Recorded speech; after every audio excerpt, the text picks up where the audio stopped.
Nunca consideres el estudio como una obligación, sino como una oportunidad para penetrar en el bello y maravilloso mundo del saber. Estas son palabras del físico alemán Albert Einstein. Y las traigo aquí porque nos invita a dejar de ver el estudio como una carga, como una obligación, como algo tedioso. Y más bien nos invita a verlo como una oportunidad para descubrir cosas nuevas. Aquí nuevamente tu profesor David del área de psicología. Y bien, muchachos, en realidad, justamente hoy, domingo 21 de diciembre del presente año 2026, se llevó a cabo el segundo examen sumativo del centro preuniversitario de la Universidad Nacional del Santa. ¿Sí, muchachos? Entonces, lo que vamos a hacer en este momento es dar solución a las preguntas del área de psicología que vino en el examen. Sin más preámbulo, entonces, acompáñenme, vamos a solucionar estas preguntas juntos, muchachos. Voy a compartir aquí pantalla.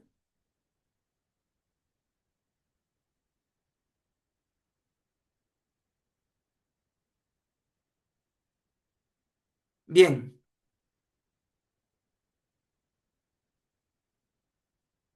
ahí están, jóvenes. Como ustedes pueden visualizar, segundo sumativo, 2026-2. Ahí está, muchachos. Bien, entonces,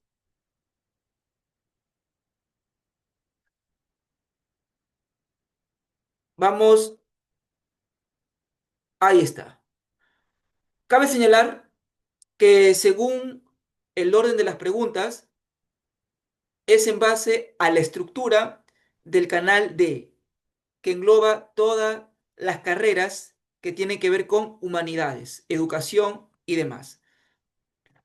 Según la estructura en este examen, la pregunta 86 en adelante son las preguntas de psicología. Pregunta 86, jóvenes. Nos dice lo siguiente. Los artistas plásticos y los arquitectos poseen una inteligencia.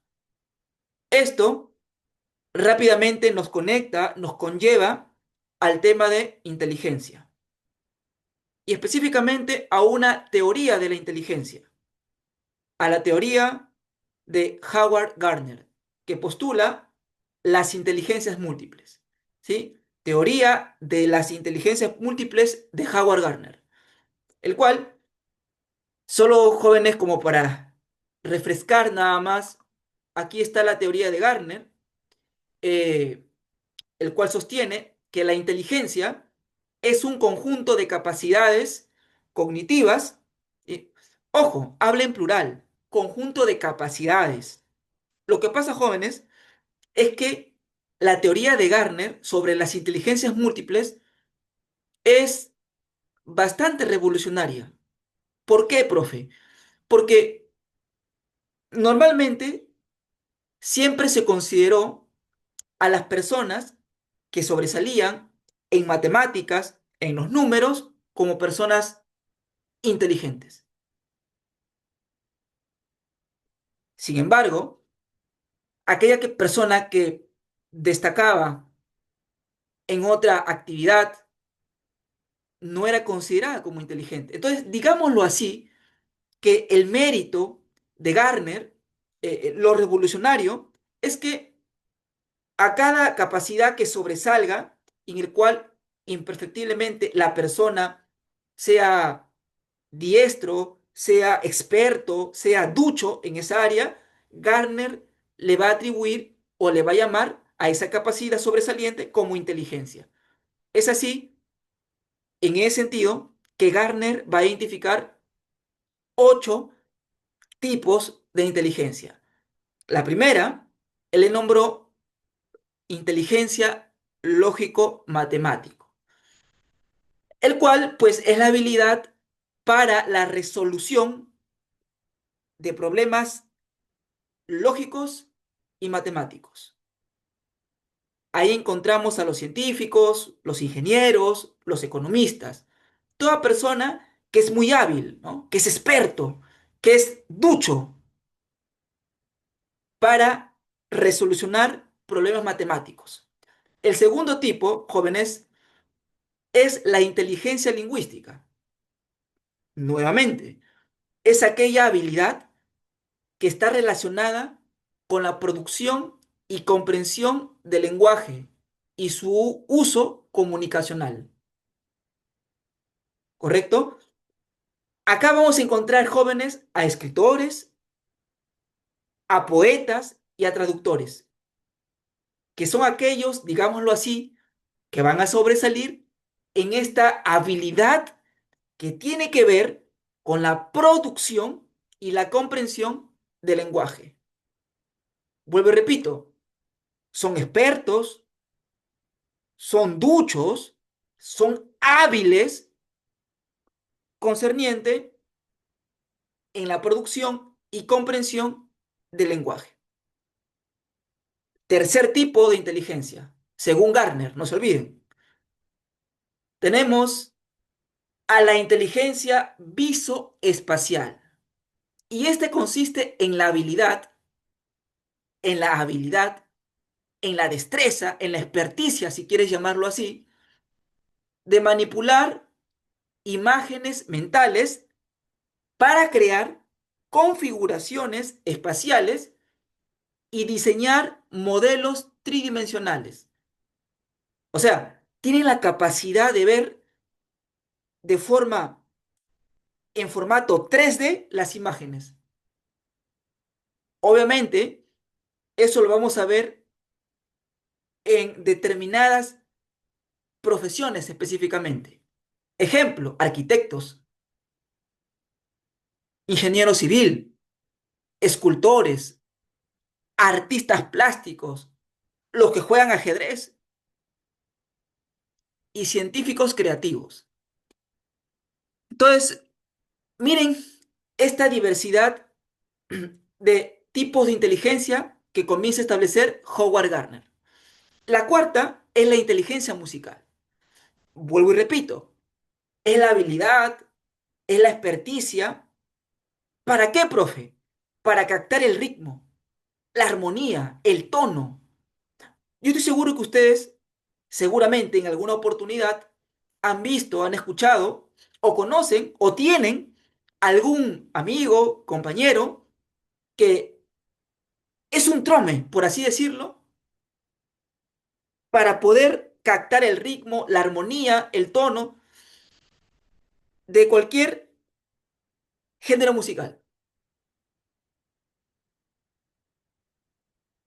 Hay quienes incluso dicen al oído lo sacan, ¿no? Rápidamente captan, rápidamente.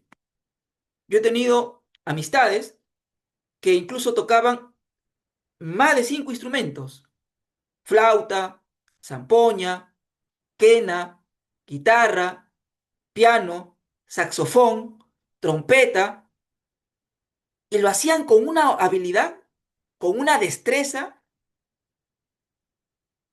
que a lo mejor para otra persona que no tiene este tipo de habilidad le podría conllevar mucho más tiempo. Entonces, jóvenes, vemos que de alguna manera, y aquí también podríamos de alguna forma ver que la habilidad es algo que es notorio, ¿no? Uno lo aprende con mucha más rapidez. A otro le puede conllevar años, a la persona le puede conllevar cuestión de días o semanas. Cuarto, o perdón, quinto, porque ya mencionamos la inteligencia musical. A ver, acá está la inteligencia kinestésica corporal, jóvenes. ¿Y Garner qué definición le da a este tipo de inteligencia? Nuevamente, es la habilidad de usar el cuerpo. ¿Para qué? Para expresar ideas, sentimientos, para resolver problemas y realizar tareas. Según Garner, este tipo de inteligencia está presente en los deportistas, en los bailarines, en los actores, en los artesanos, en los cirujanos, que tienen o poseen una destreza única para utilizar el cuerpo y resolver muchos problemas. Acá, por ejemplo, se encasilla muy bien o encaja a la perfección, por ejemplo, Leonel Messi, Cristiano Ronaldo, ¿no? Ronaldinho en su momento y varias figuras más del fútbol, que eran tromes con la pelota, con el balón, que hacían malabares, destrezas, jugadas espectaculares. Cualquiera no lo tiene. Entonces Garner dice que este tipo de habilidad corresponde a la inteligencia kinestésica corporal. Sexto tipo de inteligencia es la intrapersonal. Y este hace referencia a la capacidad del entendimiento de sí mismo. Permite tener un conocimiento claro de sentimientos, de emociones y metas personales. Son personas muy introspectivas. Tienen esa habilidad profunda de autoobservarse a sí mismos, de comprenderse a sí mismos, de entenderse a sí mismos, de por qué hacen lo que hacen. Entonces, entonces, según Garner, esto se ve claramente reflejado en las personas religiosas, podrían estar ahí los clérigos, los sacerdotes, curas, también están ahí los psicólogos, que requieren mucho de la introspección para poder comprenderse, autoanalizarse, autoobservarse a sí mismos. Pero tú me puedes decir, profesor, y en mi caso, ¿cómo sería? Porque yo tengo la capacidad tal vez, eh, no tanto, o no poseo tanto la capacidad de autoobservarme o de autoanalizarme o de autorreflexionar acerca de mí mismo. Pero sí tengo, profesor, la habilidad de entender a los demás. Y no solamente de entenderlos, sino de llevarme bien con los demás, con los otros. Entonces, según Garner, sostiene que estas características, esta habilidad de entender y de saber llevarse bien con los otros, se ve reflejado en los vendedores, es muy común verlo también en los políticos, en los profesores, en los psicoterapeutas. Bien. Y por último, la inteligencia naturalista, que es esa capacidad, esa habilidad, esa experticia de distinguir, de clasificar, de manipular elementos del medio ambiente, objetos, animales, plantas. Y se puede ver reflejado en ciertas actividades, profesiones, biólogos, veterinarios, biotecnólogos, zoólogos, etcétera. Entonces, si nos vamos a la pregunta y nos circunscribimos en ella, ¿cuál sería la respuesta, muchachos? Si nos está diciendo los artistas plásticos y los arquitectos poseen qué tipo de inteligencia. Los arquitectos, ¿cómo diseñan esas estructuras, esos planos? Los artistas, ¿cómo construyen?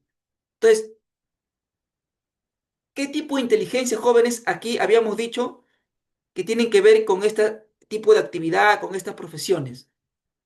Aquellos que tienen la capacidad de ver en 3D, en tres dimensiones. Correcto, campeón. Excelente, excelente. Inteligencia espacial. Alternativa E. Ahí está. Pregunta 87. ¿Qué nos dice? Un adolescente en estadio operatorio formal realizaría lo siguiente. Y bueno, esta pregunta, jóvenes, rápidamente nos conecta al tema de inteligencia, específicamente a lo que postula Jean Piaget, donde él sostiene que en realidad todo ser humano del momento que nace ya posee inteligencia, ¿sí? Ya posee inteligencia. Y que esa inteligencia, digámoslo así, se va a ir desarrollando a medida que uno va creciendo, que va interactuando también con el mundo, ¿correcto? Él propone cuatro tipos de estadios, cuatro tipos de estadios. Eh, Él propone, por ejemplo, que los bebés, los recién nacidos, tienen un tipo de inteligencia, que es una inteligencia más de los sentidos. ¿Por qué? Porque más utilizan, obviamente, sus sentidos, los ojos, las vistas, el tacto, las manos. Y a medida que utilizan más los sentidos, obviamente también se van a hacer más inteligentes. ¿Correcto, jóvenes? Entonces, acá, porque nos llevaría mucho tiempo, vamos a ir directo a la pregunta. Nos dice en un adolescente. Para partir, ya nos dice que es a ver, un adolescente. A ver, ya incluso nos dice la fase, ¿no? El periodo, el estadio, que se llama operatorio, miren, formal. Ya, un adolescente que está en este estadio operatorio formal, según Piaget, ¿qué realizaría? A ver, de esto de acá. ¿Suma y resta con objetos? No. Eso pertenece más bien al periodo concreto y que en realidad es de un niño entre 7 a 10 11 años. ¿Sí, chicos? Ellos sí necesitan de materiales físicos, de materiales concretos que puedan tocar. Para aprender a sumar, por ejemplo, ahí están las famosas cuentitas, las cuentas.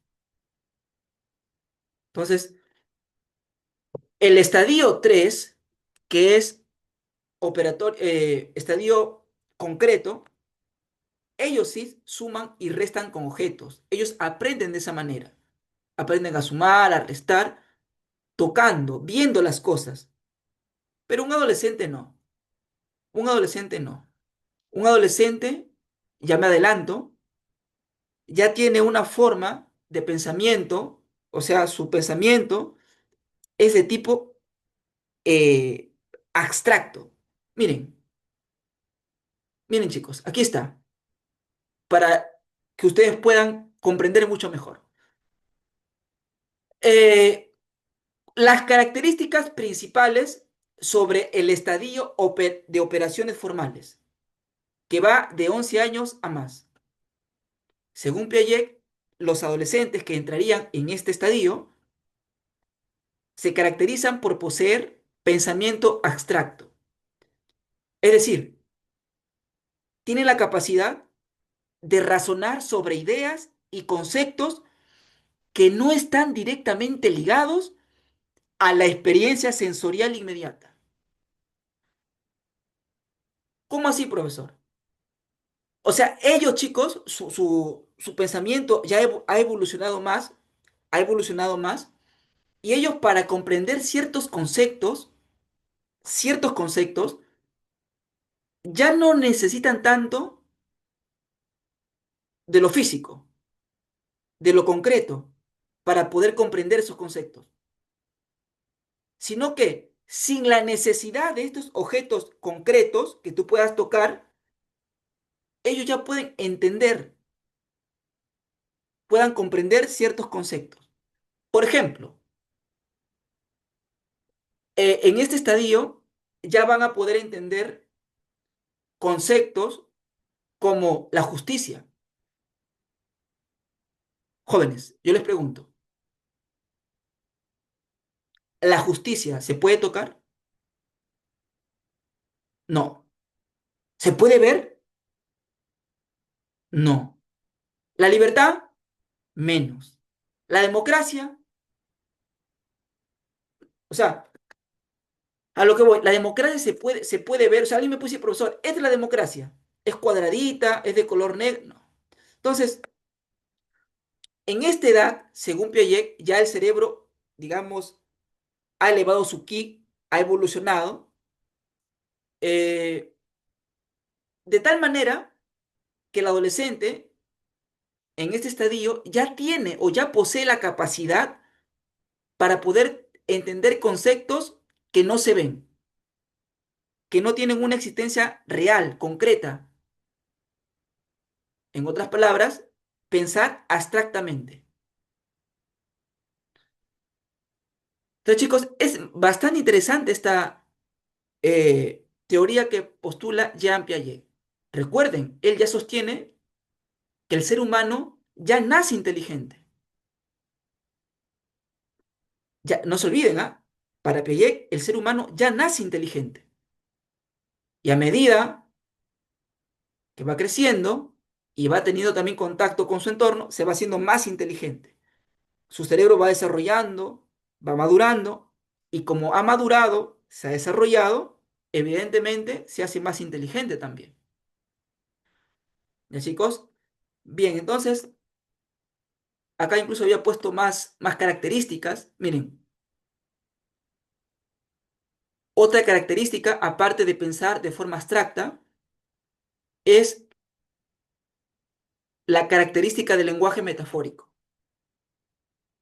que consiste, chicos, en la capacidad de utilizar símbolos y conceptos abstractos para representar ideas, situaciones, más allá de su significado literal. Por ejemplo, por ejemplo, ellos van a poder interpretar refranes. La vida es un viaje. Claro, si un menor del periodo anterior de operaciones concretas, que es el periodo anterior a este, que va entre 7, 8, 9, 10 años, tú le dices, la vida es un viaje, papá, ¿cómo la vida va a ser un viaje? O si le dices, se me ocurre, hijo, a caballo regalado no se le miran los dientes. Papá, ¿en qué consiste eso? Si me dan, o sea, si me regalan un caballo, ¿no tengo que mirarle los dientes? Correcto, o sea, lo toman de forma literal. Pero repito, esos son los niños de 7, 8, 9, por ahí, 10 años. Pero ya un adolescente sabe descifrar, sabe interpretar los refranes. Sabe que si alguien te regala, que de hecho, si es un regalo es porque no te cuesta nada, recíbelo, acéptalo, ¿no? Sin necesidad de adicionar algún tipo de crítica, de juicio, porque además a ti no te ha costado nada, te lo están regalando. Frases como, por ejemplo, sus palabras son como puñales, o sea, como cuchillas. Un niño de la etapa anterior, de operaciones concretas, lo interpretaría de forma literal, ¿no? ¿Cómo las palabras van a ser como un puñal, como cuchillos? No, pero ya un adolescente va a saber que sus palabras le causaron dolor, ¿no? Le causaron dolor, porque cuando alguien apuñala a alguien, ¿qué genera? Genera dolor. Entonces, jóvenes, a ver, entonces, referente a esta pregunta, nos dice lo siguiente. Un adolescente en estadio operatorio formal, ya tú sabes cuáles son las características, lo hemos mencionado. ¿Qué realizaría, jóvenes, de estas cinco alternativas? Al ojo nomás ahí. Correcto, pues, ¿no? Sería alternativa B. Ahí está. Interpreta refranes. Excelente, excelente. Chicos, siempre les he comentado que por lo menos en esta comunidad académica, la Caverna de David, aquí es tu profesor David, ha tenido, tiene y siempre tendrá el interés, mi querido estudiante, de que ustedes comprendan el tema, de que comprendan los conceptos, la teoría. Porque si ustedes comprenden, lo manejan, se vuelven expertos en la teoría, créanme, eso nadie se los va a quitar. Nadie. Lo que quiero decir, jóvenes, es que mi interés no es tanto que ustedes memoricen, sino que ustedes aprendan a interpretar, a razonar. ¿Qué me quiere decir este autor con esta teoría, con esta frase? ¿Ya, jóvenes? Bien, entonces pasamos rápidamente a la pregunta 88. A ver, si el niño cierra el puño con fuerza, se le puede levantar si ambos puños están cerrados sujetando un soporte. Claro, del niño le das algo, va a hacer esto y lo puede levantar. Es un reflejo denominado, seguimos en el tema de inteligencia. Específicamente jóvenes, en la teoría de la inteligencia de Jean Piaget. Pero yo no sería en el cuarto periodo, el que vimos anteriormente, de operaciones formales. Ese no, sino el primer periodo, que es esto, bien jóvenes. Sensorio, motor o motriz, que es desde que uno nace hasta los 2 años. Ahora, acá también hay ciertas características.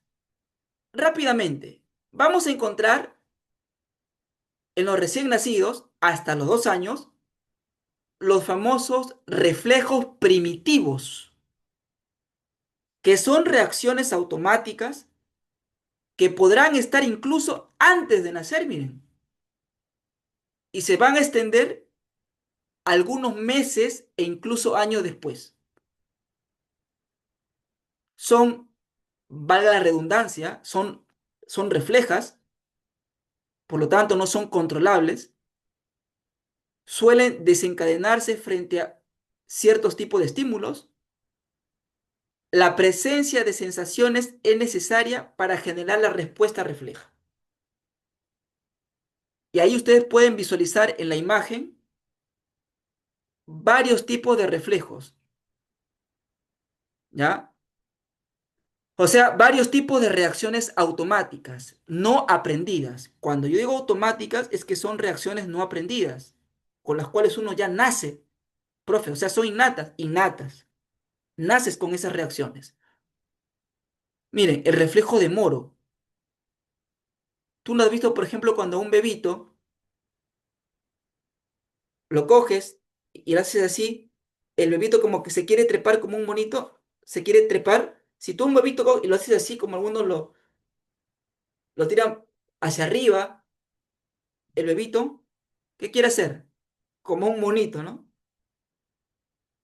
Miren, tenemos en realidad varios tipos de reflejos.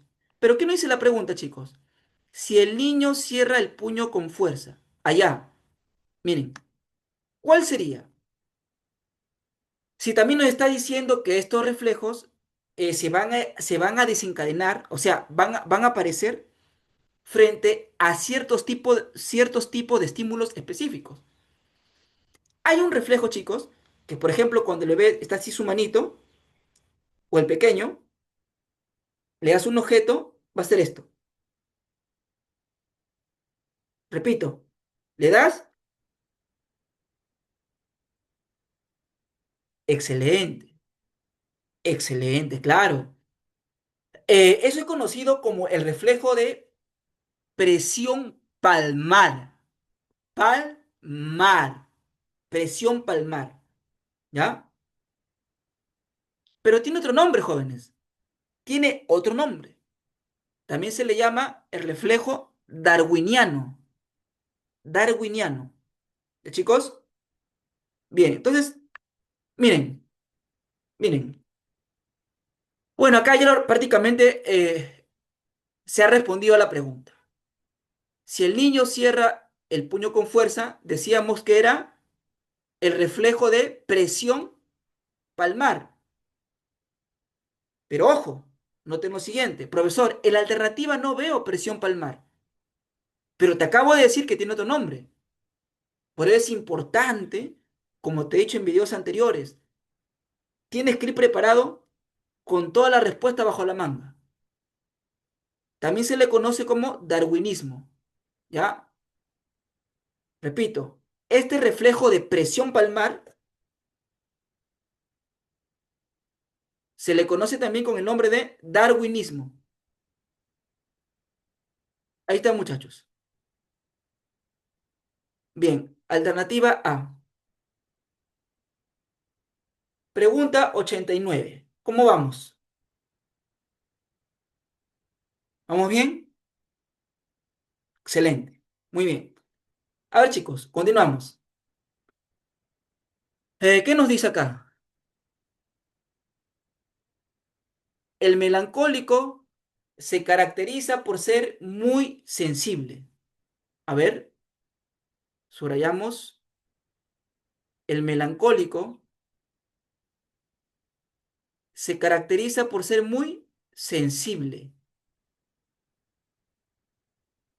e inestable. No solo es sensible, sino que además es inestable. Este caso representa a un factor de la personalidad. En qué factor, chicos? ¿Ah? Claro, esta pregunta, jóvenes, esta pregunta nos circunscribe, nos enmarca en el tema de personalidad. Ahora, ahora, chicos, la personalidad es un tema bastante amplio, pero la personalidad es es el conjunto de características psíquicas y conductuales que tienen los individuos y que los distingue de los demás. O sea, profesor, podemos decir que los seres humanos no todos somos iguales. Claro que no, claro que no. Ahora, la personalidad, y quiero que esto tomes en cuenta, la personalidad se va construyendo a medida que la persona va creciendo, va desarrollándose. Ahora, chicos, a ver, acá hay factores que van a conformar la personalidad. Tenemos el factor biológico.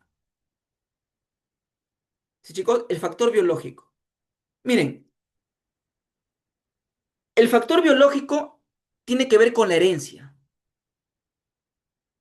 con lo que tu papá te ha transmitido o con lo que tus padres te han transmitido.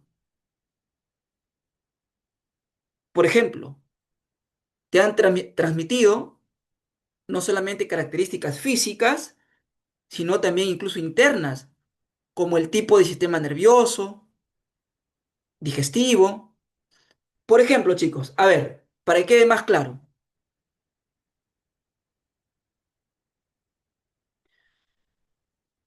eh, un factor de la personalidad es el factor biológico.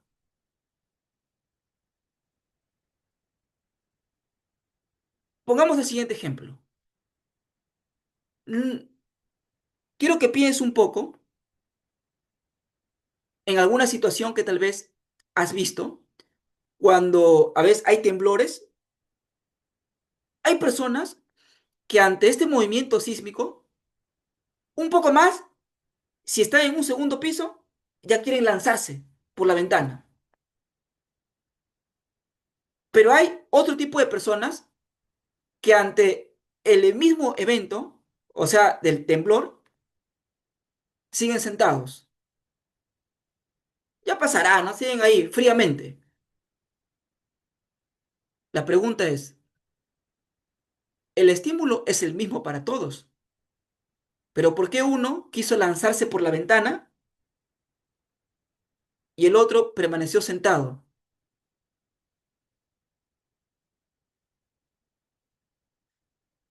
Eso tiene que ver con el factor biológico, con el factor biológico. Tiene que ver específicamente con el tipo de sistema nervioso que tú posees. Chicos, y cuando hablamos de lo biológico, escúchame bien, cuando hablamos de lo biológico, hablamos del temperamento. El temperamento es cuando uno reacciona ante los estímulos.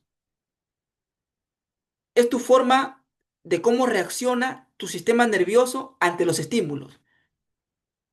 O bien eres muy emotivo, reaccionas con mucha facilidad y efusividad, o bien eres seco, frío. Eso es temperamento, que está relacionado con lo biológico. Nacemos con un material ya, con un material que nos va a predisponer a cómo reaccionar ante los estímulos. Te pregunto, ¿cómo eres tú? Acá nos está diciendo, jóvenes, bastante interesante la pregunta. Pero antes que me olvide, hay otro factor, chicos. Hay otro factor. El biológico es uno, el cual va a influenciar en la formación de la personalidad. Pero no es el único factor. Hay un segundo factor. ¿Qué factor es, profesor? Es el factor social. El factor social, que incluye la familia, la escuela y otras instituciones,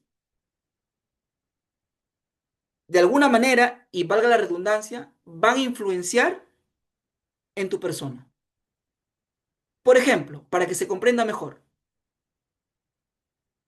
si yo en el factor biológico que hereo de mis padres, he heredado el hecho de ser muy reactivo, ¿ya? El cual sería temperamento, lo biológico es el temperamento, no se olviden.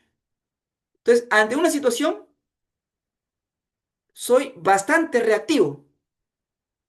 Ustedes no sé si han visto a personas que cuando le dices algo o lees algo, inmediatamente reaccionan con un manazo, ¡plá! O reaccionan con palabras, ¡plá! ¿No? Lees algo, inmediatamente, ¿y tú qué tienes? ¿Y tú qué hablas? O sea, son reactivos.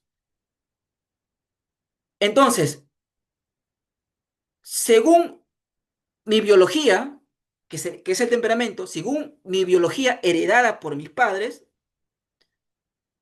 tengo una predisposición a reaccionar con impulsividad. Eso es impulsividad. La persona impulsiva, ¿quieres identificar a una persona impulsiva?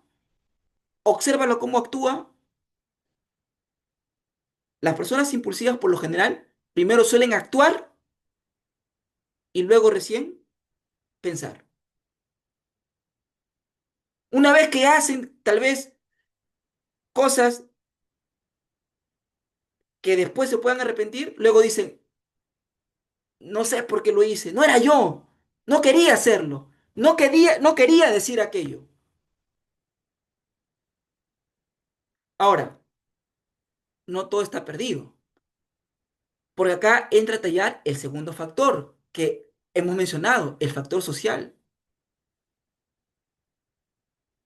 Tú puedes ser muy reactivo, mi querido joven, explosivo, impulsivo, reaccionar con mucha facilidad. Pero el factor social, que está tu familia, tu colegio, la universidad, va a influenciar en ti a través de la educación.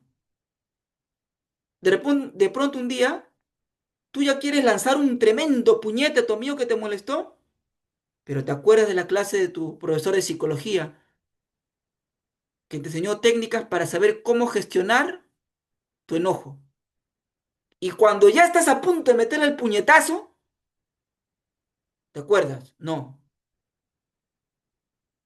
Primero voy a respirar, voy a tranquilizar, voy a pensar. Hay muchas estrategias, hay muchas, hoy en día, talleres que están ayudando a los jóvenes a cómo saber gestionar, canalizar de una forma adecuada las emociones para no dañar al otro.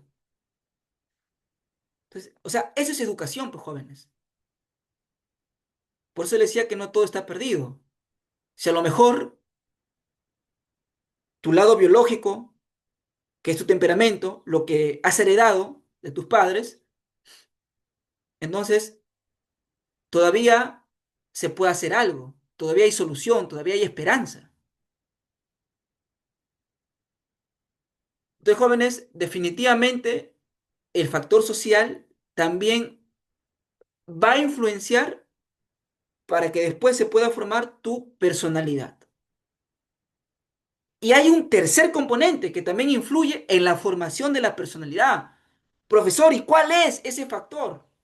Usted ya me dijo el factor biológico, que es el temperamento, lo que heredamos, ¿no? El tipo de sistema nervioso, o bien reactivo o bien pasivo.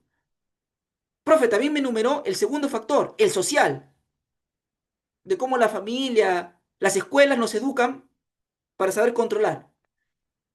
¿Y cuál sería el tercer factor, profe? El factor personal. ¿Y qué implica el factor personal? Las experiencias de vida, tus experiencias personales. Aunado esos tres factores, se va a formar la personalidad, que es el conjunto de rasgos, de características psicológicas, conductuales, que te van a definir y que obviamente te van a hacer distinto a los demás. Entonces, chicos, mire, si la pregunta me está diciendo, el melancólico se caracteriza por ser muy sensible e inestable. ¿Qué es una persona sensible? Que viene de sentidos.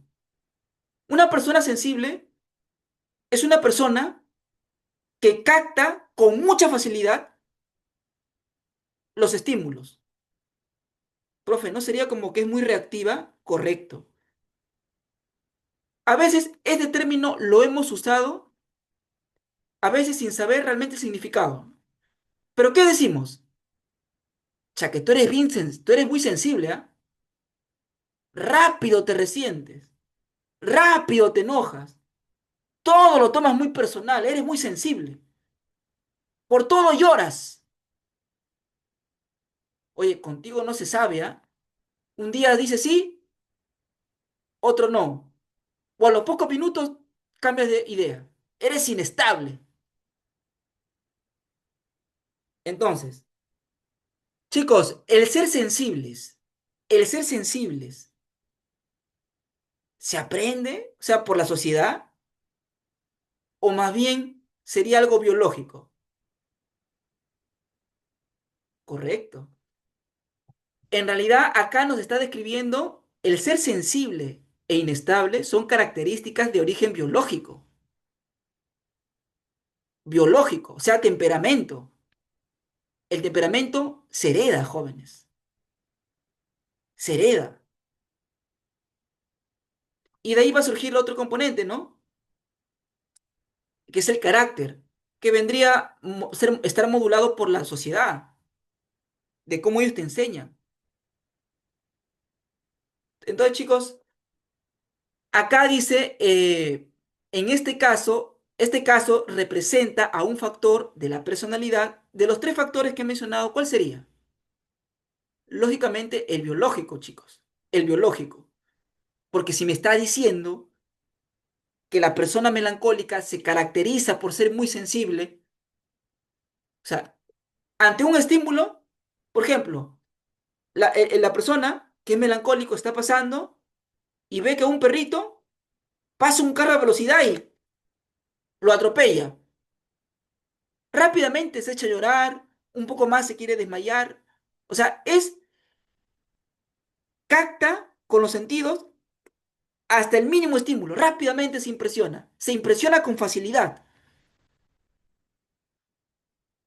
O sea, ante ese estímulo, su sistema nervioso rápido reacciona. Así, rápido.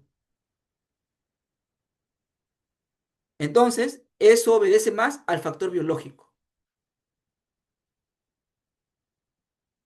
Pregunta 90, campeón. A ver, qué hermosa pregunta. El tipo de temperamento, miren, tipo de temperamento. El tipo de temperamento ciclotímico, esquizotímico y viscoso, ajá, ¿le pertenece a qué? Esta pregunta también, chicos, se enmarca en el tema de personalidad, pero para ser más específico, a las teorías de la personalidad. Y para ser más específico, a las teorías que explican la personalidad. Escúchame bien, teorías que van a explicar tu personalidad, tu forma de ser, pero en función a tu forma de cuerpo. ¿Qué te parece? Profe, ¿qué? Así como le escuchas. A ver, profe. O sea, usted me está diciendo que yo puedo conocer a una persona según su constitución corporal, según la forma de su cuerpo. Eco. Correcto, sí, sí. Entonces, ¿quién nos habla del temperamento ciclotímico, esquizotímico y viscoso? Acá hay una imagen que nos va a ayudar a comprender muy bien. Miren, miren, miren, jóvenes. Acá está. A ver, profe, usted nos acaba de decir que uno puede conocer el temperamento de una persona. O sea, si temperamento es la forma de reaccionar, si temperamento es la forma de reaccionar ante un estímulo, ¿sí? O sea, es lo heredado, lo biológico. Pero, profe, usted nos dice que este temperamento lo podemos conocer en función a la forma de cuerpo de una persona. Sí. Por ejemplo, por ejemplo, miren, esta persona que tú ves aquí, ¿ya? Miren, se le llamó a la forma de cuerpo, a su forma corporal, se le llamó pícnico, pícnico. Profesor, ¿y cómo es la forma del cuerpo? ¿Cómo es la constitución corporal del pícnico? Estatura baja, tendencia a la gordura, a la obesidad, tiene el cuerpo ancho, cara redonda, caminan rápidamente. Alguien una vez me dijo, profesor, los gorditos, ya, son un poco despectivos, pero ya, los gorditos. Ahora, esta forma de cuerpo, ya, o sea, la contextura corporal, jóvenes, recibe el nombre de pícnico. Pero esta forma de cuerpo que recibe el nombre de pícnico, ya, tiene un temperamento, una forma de reaccionar. La forma de reaccionar del pícnico, la forma de reaccionar, o sea, su temperamento, recibe el nombre de ciclotímico, ¿ya? O sea, esa es la diferencia, no es sinónimo. Pícnico es la forma del cuerpo, pero ciclotímico es el temperamento del pícnico. No sé si me estoy dejando entender. Repito, el pícnico es el nombre de la forma del cuerpo, de la constitución corporal. Pero esta forma de cuerpo pícnico tiene un temperamento. El temperamento se llama ciclotímico. Ahora, ¿cómo es el temperamento? ¿Cómo es el temperamento del pícnico? El temperamento es ciclotímico, ya, pero ¿cómo se describe el temperamento ciclotímico? Son alegres, profe, o sea que los gorditos, y como que guarda relación, ¿no, chicos? Guarda relación. Miren, ¿cómo se lo describe? Son alegres, optimistas, emprendedores, audaces, sociables, y si son sociables, ¿qué son? Amigueros, ahí está. Ya. Ahora, yo les pregunto, jóvenes, ¿solo se da esa forma de cuerpo que hemos visto? Hay más. Profe, miren, ¿y cómo es aquellas personas que son delgadas, que son flacos, altos, altos? O sea, prácticamente toda su contextura corporal, brazos, piernas, son largos, hombros estrechos y son altos. A esta forma de cuerpo o a esta forma, claro, corporal o constitución corporal se le conoce como lectosómico. El lectosómico es alto, delgado, flaco, piernas largas, brazos largos, ya, pero repito, lectosómico es el nombre de la constitución corporal. ¿Cuál es el nombre o cuál es el nombre del temperamento del lectosómico? Es esquizotímico. ¿Ya? No se confundan, no se confundan. El temperamento es esquizotímico. Ahora, profesor, ¿cómo es este temperamento esquizotímico? Miren, se dice que las personas que su forma es lectosómica, altos, extremidades largas, suelen ser personas serias, alejadas, un tanto solitarias, insociables, de pocos amigos, son distantes, son críticos, ¿no? Dicen que egoístas, pero también aquí no lo han colocado, se dice que son más intelectuales, más académicos, correcto, más académicos, ¿ya? Alguien puede decir, profesor, no me encuentro acá porque mi forma de cuerpo no es con tendencia a la gordura, ni con tendencia a la flacura y alto. Yo soy más rechonchito, soy bien, más carne, profe. O sea, más atlético, ¿ya? Miren, y de hecho, a esta forma corporal se le conoce como atlético. ¿Cómo es? Son de estatura media, no son ni bajos ni tan altos, son medianos, pero, miren, tienen hombros anchos, extremidades fuertes, extremidades musculosas, ¿ya? Ahora, atlético es el nombre de la constitución corporal, pero vuelvo y repito, esta forma de cuerpo que recibe el nombre de atlético, ¿cuál es el nombre de su temperamento?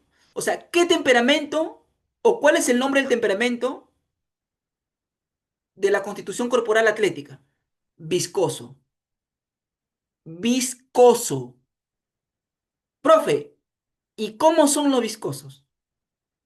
Solo son personas tranquilas, calmados, son poco creativos, no son tan creativos, su rendimiento intelectual es algo bajo, con tendencia a lo bajo. Y bueno, en realidad son aquellos que destacan un poco más en el deporte, ¿no? Están más ensimismados en el cuidado, cultivar más el aspecto físico. Pero aquí está, chicos, sus características. Toda esta clasificación lo hizo un médico psiquiatra alemán de nombre Ernest Kretschmer. Kretschmer, ¿ya? Esta es la tipología de la personalidad de los temperamentos de Kretschmer. Él nos habla de estos temperamentos, ¿ya? Miren, el pícnico, ¿qué temperamento tiene? Ciclotímico. El lectosómico, ¿qué tipo de temperamento tiene? Esquizotímico. El atlético, ¿qué tipo de temperamento tiene? Viscoso. Viscoso. Entonces, chicos, miren, el tipo de temperamento ciclotímico, esquizotímico y viscoso, ¿a qué autor le pertenecen? A Kretschmer, al médico psiquiatra alemán Kretschmer. Alternativa E. Estaba fácil esa pregunta. Chicos, yo sé que algunos se quedaron viendo también porque esta es otra clasificación que lo hace otro autor estadounidense, psicólogo, Sheldon, ¿no? Sheldon. Ya en su momento también explicaremos que tiene que también ver con la forma corporal, pero sobre todo con las capas germinales. Ustedes han escuchado hablar del ectodermo, mesodermo, endodermo. Y de estas capas germinales se van a derivar la estructura o la forma del cuerpo. Entonces, según Sheldon, nosotros podemos conocer la constitución corporal incluso antes de que el sujeto nazca, ¿no? Desde el vientre. Entonces, eso es la clasificación que hace Sheldon. Y también, solo que, claro, Sheldon no le va a llamar pícnico, sino ectomorfo, ¿no? O perdón, endomorfo. Acá está, lo han puesto al revés. El pícnico, que es el gordito, Sheldon le va a llamar endomorfo, los que tienen tendencia a la obesidad, a la gordura, ¿no? Al que es flaco, alto, que bueno, Kretschmer le llama lectosómico, pero Sheldon le va a llamar ectomorfo, ¿no? Ectomorfo. Y el atlético, que lo llama Kretschmer, Sheldon lo va a llamar mesomorfo, ¿no? El musculoso, mesomorfo. Muy bien, muchachos, avanzamos rápidamente. Otra pregunta de personalidad, miren, ha venido varias preguntas de personalidad. Ojo, atención con esto. A ver, los grandes líderes mundiales, los grandes líderes mundiales, ¿según quién, chicos? ¿Según qué autor? Alport, Gordon Alport, otro autor que postula una teoría sobre la personalidad. ¿Cómo se llama el nombre de su teoría? La teoría de los rasgos. Teoría de los rasgos. Muy bien. Entonces, miren lo que dice. Los grandes líderes mundiales, según Alport, sobresalen gracias a la presencia de un rasgo. A ver, chicos, eh, Gordon Alport nos dice que los seres humanos tienen una diversidad de conductas, varios tipos de conductas, pero muchas de esas conductas se pueden englobar o se pueden etiquetar en un rasgo. Por ejemplo, tú me dices, profesor, a ver, usted acaba de decir que hay diversidad, infinidad de conductas. Sí, profe, yo conozco a una amiga que siempre participa en clases. ¿Ya? Otra conducta. Esa misma amiga, profesor, que habla, que participa, que habla en clases, es fácil para hablar con personas que ella no conoce. Rápido entabla conversación. ¿Ya? Y tres, siempre muy elocuente, ¿no? Habla ya. Chicos, esos tres tipos de conductas, de que participa siempre en clases, habla con facilidad con personas que no conoce, o sea, rápidamente entabla conversación y que además es muy elocuente, esos tres tipos de conducta se encasillan, ¿ya? Van a estar dentro, mejor dicho, van a estar dentro de un rasgo, el rasgo sociabilidad. O sea, dentro de ese rasgo, sociabilidad, hay conductas.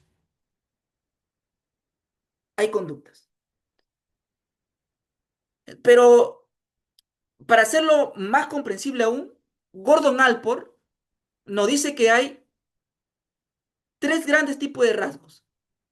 Rasgos cardinales, rasgos centrales, rasgos secundarios. Te lo digo así, a grosso modo.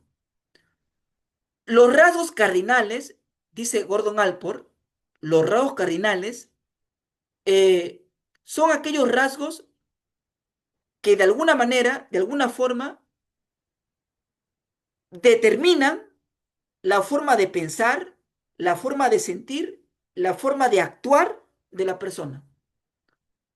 O sea, son rasgos súper dominantes, súper dominantes, que va a embullir la forma de pensar, de sentir, de actuar de la persona. O sea, es bien dominante, son rasgos fuertes.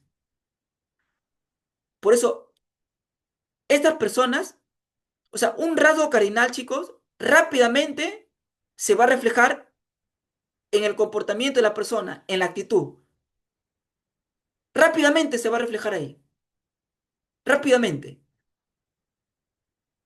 Y por lo general, como se expresa rápidamente, chicos, como se expresa rápidamente, llegan a ser famosos. Famosos. Dicen algunos que es muy raro, pero existen.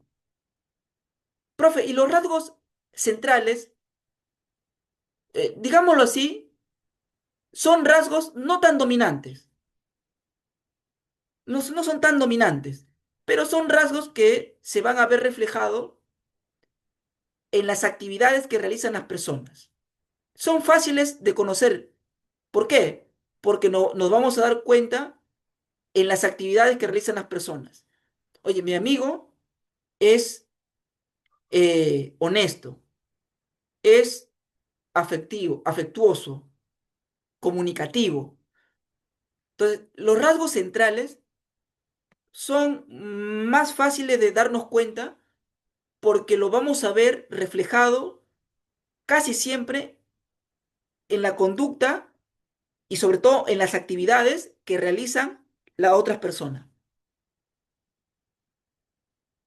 Y los rasgos secundarios, esos son más difíciles de darnos cuenta, porque solamente se van a presentar ante situaciones específicas, ¿no? Por ejemplo, hay personas que ante ciertos estímulos o de gran estrés van a actuar violentamente, pero cuando no hay estrés son totalmente pasivos. Entonces son un poco más difíciles de, como que de darnos cuenta de su presencia. Entonces, acá vamos a decir lo siguiente, vamos a decir lo siguiente. Si ya nos está diciendo los grandes líderes mundiales, los grandes líderes mundiales, según Alport, sobresalen gracias a la presencia de ya. ¿Qué rasgo o qué rasgo, chicos, son los dominantes? Son tan dominantes que van a invadir o tomar posesión, por así decirlo, de la forma de pensar, de la forma de actuar de la persona. Son los rasgos cardinales. Y por eso que llegan a ser famosos, grandes líderes. Alternativa A, ahí está campeón. Y por último, si no me equivoco, ahí está, pregunta 92. A ver, chicos, la naranja, la toronja, el limón y la mandarina, vamos a subrayarlo por acá. La naranja, la toronja, el limón y la mandarina son, claro, tú me dirás, profesor, son frutas cítricas. Esto representa a una operación del pensamiento. Ya, la pregunta ya nos encasilló, ya nos direccionó al tema de pensamiento, específicamente a la operación del pensamiento. Cuando uno piensa, el pensamiento, chicos, no es algo estático, es algo dinámico, algo que está en movimiento, es una actividad, un proceso. Y como proceso, hace operaciones. Entonces, tendríamos que conocer cuáles son las operaciones básicas del pensamiento. Son cinco, miren, rápidamente. Análisis, que es descomponer el todo en sus partes. Por ejemplo, tienes una silla y si me está diciendo que analizar es descomponer el todo en partes, podemos decir, la silla, sus partes son las patas, el espaldar, el asiento, el apoyabrazos, etcétera. Otra operación del pensar es la síntesis. ¿Y qué es sintetizar? Es esas partes analizadas, miren, es reintegrar a modo de resumen las partes que previamente se han analizado, lo cual la síntesis nos va a permitir llegar a un diagnóstico. ¿Y qué es la comparación? Miren, la comparación. En la comparación vamos a hablar de semejanzas y de diferencias. ¿Ya? Miren, por ejemplo acá, son figuras geométricas, ambos tienen cuatro lados, cuatro ángulos. Profe, este es un romboide, en cambio este es un cuadrado, es una diferencia. Profe, acá el romboide tiene lados diferentes, el cuadrado tiene lados iguales, bueno, etcétera. Van tres. Otra operación, la abstracción. ¿Qué es abstraer, jóvenes? Es separar, separar mentalmente. Profe, ¿qué voy a separar? Va a separar rasgos o características esenciales. Ojo, vas a separar características esenciales, fundamentales de cada objeto o de cada situación. Y vas a dejar de lado otros rasgos secundarios. A ver, un dato acá que he colocado acá, chicos. Si una característica es esencial, o sea, si una característica es fundamental, debe estar presente sí o sí en todos los ejemplares. Sí o sí tiene que estar presente.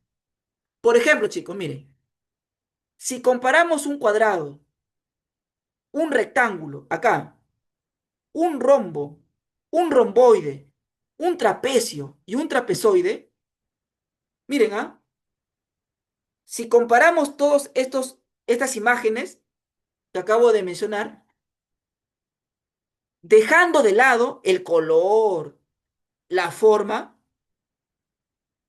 podemos considerar en los seis casos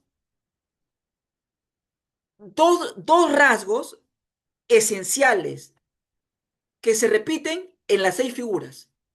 Son dos rasgos, dos características fundamentales que se repiten y que no se puede dejar de lado. Profesor, ¿cuáles son esos dos rasgos esenciales, fundamentales? Es que si tú te percatas bien, en estas seis figuras ¿Qué características comparten todos? Correcto. Que todas las figuras tienen cuatro lados. Mírame, uno, dos, tres, cuatro. Acá en el rectángulo, uno, dos, tres, cuatro. El rombo, uno, dos, tres, cuatro lados. El romboide, uno, dos, tres, cuatro. El trapecio, uno, dos, tres, cuatro. El trapezoide, uno, dos, tres, cuatro. Tiene cuatro lados. ¿Y cuál sería el otro rasgo esencial, fundamental? Que tienen cuatro ángulos también, miren.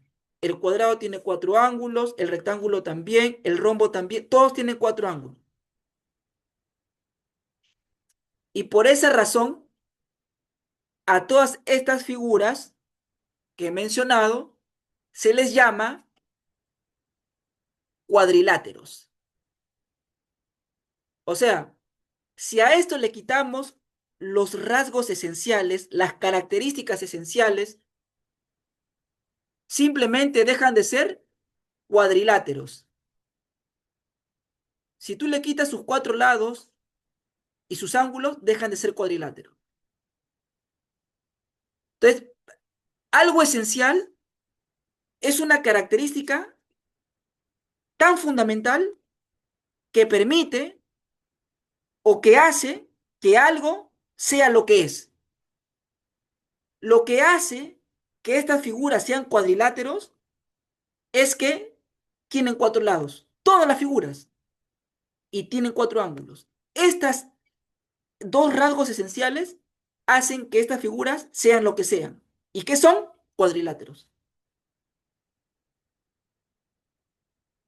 Cuadriláteros. Y finalmente, chicos, la generalización, que es establecer lo común de un conjunto de objetos o fenómenos. Ejemplo, un zapato, una zapatilla, una sandalia, una pantufla y un botín. Comparten la cualidad común.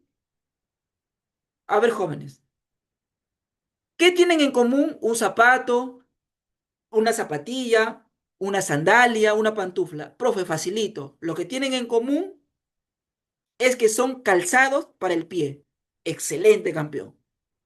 Entonces, cuando establecemos lo común, miren, vamos a ir a otro proceso. Vamos a generalizar. Este sirve para el pie, este también, este también, este también. Entonces, hacemos una generalización. Porque comparten, ¿qué cosa? Cualidades en común. Todas ellas son calzados para el pie. Todas, todas. Al hacer eso, hemos hecho un proceso de generalización a partir de cualidades, características comunes que se repiten. Ya salió la pregunta, miren. La naranja, la toronja, el limón y la mandarina son frutas cítricas. Son frutas cítricas, ¿correcto? O sea, están dentro de una categoría que son frutas cítricas. Ahora, ahora, chicos, a ver, ¿qué característica en común comparte la naranja, la toronja, el limón y la mandarina para que sean cítricas? ¿Cuáles son? Ahí está, así lo voy a decir. ¿Cuáles son los rasgos esenciales que tiene la naranja, la toronja, la limón y la mandarina para que sean consideradas como frutas cítricas? Claro, son ácidas, ¿no? Semiácidas.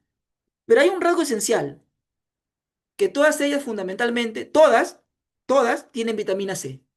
La naranja, la toronja, el limón y la mandarina tienen vitamina C. Tienen otras propiedades, otras también, pero las que a ninguna, el rasgo en común que comparten todas ellas es que tienen vitamina C. Y también su sabor por ahí, ¿no? Ácido, semiácido, pero fundamentalmente la vitamina C. Por lo tanto, por lo tanto, también se le denomina frutas cítricas. Acá se ha hecho una operación del pensamiento llamada, a partir de estas características que comparten en común, se ha generalizado. Correcto, campeón. Ahí está. Muy bien, gente. Hemos acabado el solucionario del área de psicología del segundo examen sumativo que se llevó a cabo hoy, ¿no? Domingo 21 de diciembre 2026. Entonces, muchachos, igual eh, te invito a que puedas dejar aquí tus comentarios, darle like al video, compartir, porque de esa manera nos ayudas a seguir creciendo como comunidad, como familia, en todos los ámbitos. Comenta alguna duda, alguna pregunta. No te olvides, por favor, dejar tu comentario. Activar también la campanita de notificación para seguir viendo más videos, más clases y más solucionarios de exámenes de admisión. Entonces, campeón, mi querido estudiante, a seguir esforzándonos. Todo lo que uno siembra, eso va a cosechar. Y nos vemos en el próximo capítulo. Bye bye. Un abrazo.